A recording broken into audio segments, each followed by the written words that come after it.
como enfrentar essa pandemia? Deve ter sido para ti também o assunto mais procurado, mais buscado das pessoas.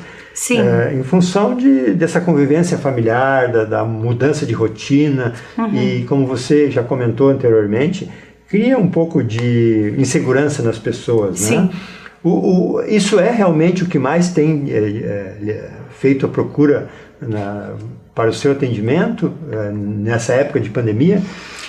Vamos pensar, Glacir, que é o que causou a pandemia, né? Na realidade, existe uma frase que eu tenho Cristo como o maior e melhor psicólogo que já existiu no planeta. E ele sempre diz: conhecereis a verdade e a verdade vos libertará.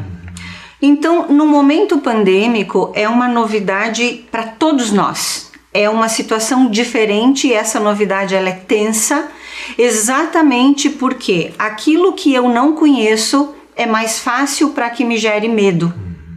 Então a questão nem tanto é o problema da disseminação pandêmica, mas sim da disseminação do pavor que as fakes, as notícias falsas, né, que as fakes fazem como um todo na população.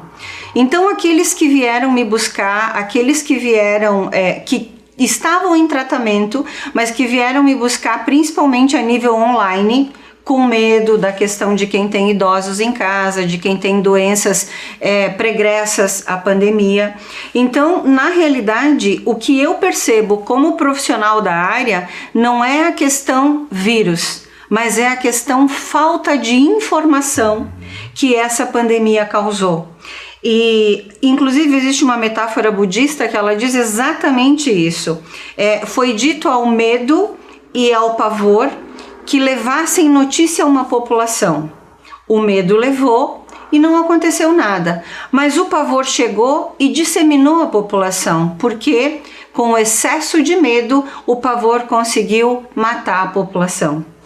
Então a questão é que quando nós estamos submetidos totalmente às emoções e a gente não se dá tempo e nem espaço para perguntar por quê e refletir sobre aquilo que a gente recebe, a gente coloca no nosso corpo uma descarga emocional em função de uma interpretação errônea e não significa que ela seja verdadeira. Então esse momento de pandemia como terapeuta da área, como psicoterapeuta que sou, eu sugiro: conhecereis a verdade. Existe hoje, infelizmente, uma disseminação de fofocas via rede social, via internet.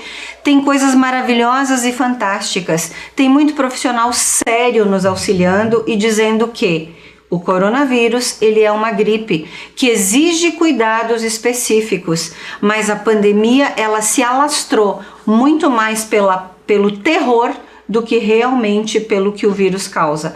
Hoje, inclusive, o ministro da Saúde, ele está liberando verbas para tratamento de questões emocionais, fruto do medo da pandemia, que é a ansiedade e a depressão.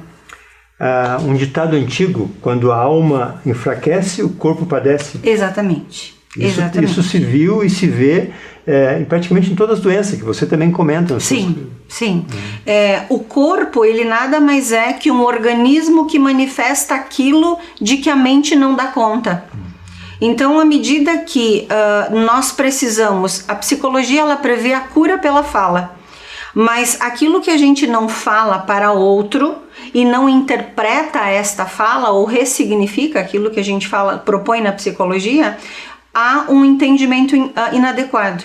E esse entendimento inadequado gera o sofrimento. E hoje nós estamos num momento de insegurança, nós estamos num momento de medo excessivo, o medo do passado e que este medo se repita no futuro.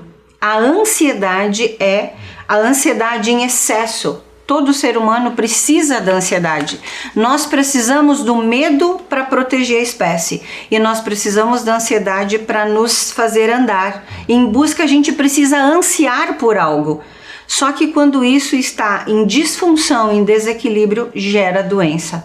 né? E aí doença de várias ordens, tanto psíquicas como físicas, e principalmente as espirituais. Isso é pouco falado, né? Pouquíssimo.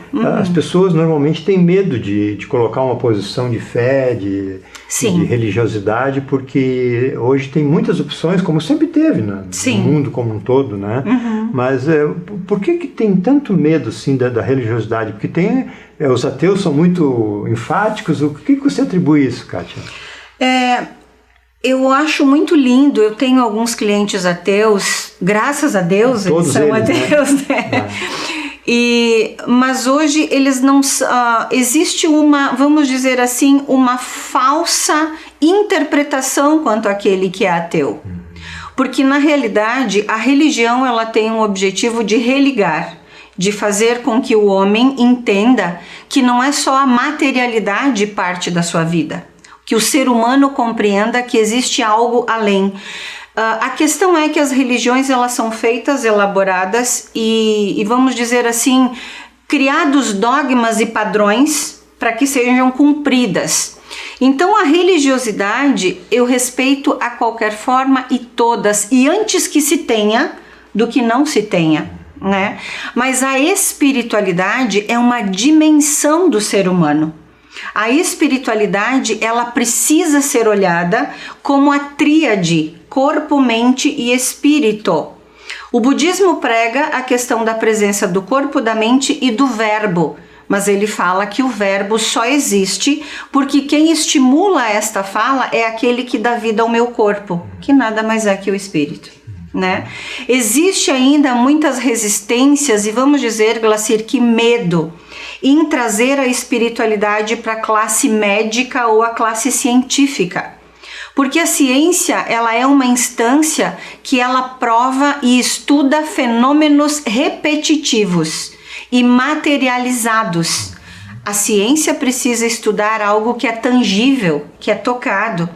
E quando se fala em espiritualidade, se fala de uma dimensão do ser que é subjetiva, que ela não tem fenômenos repetitivos à medida que eu provoco algo, né? Então, como estudar algo que parece inatingível? Como dizer que isso é verdade ou não? Aí entra a questão psicológica. Todo distúrbio, disfunção, síndrome psicológica, ela não é diagnosticada via laboratório. Ela é diagnosticada em função de um comportamento. Então, as repetições. O fenômeno espiritual, ele pode até se repetir, mas não por desejo do humano, e sim por desejo de uma outra dimensão, embora inconscientemente, através da nossa energia, a gente possa fazer com que esses fenômenos aconteçam.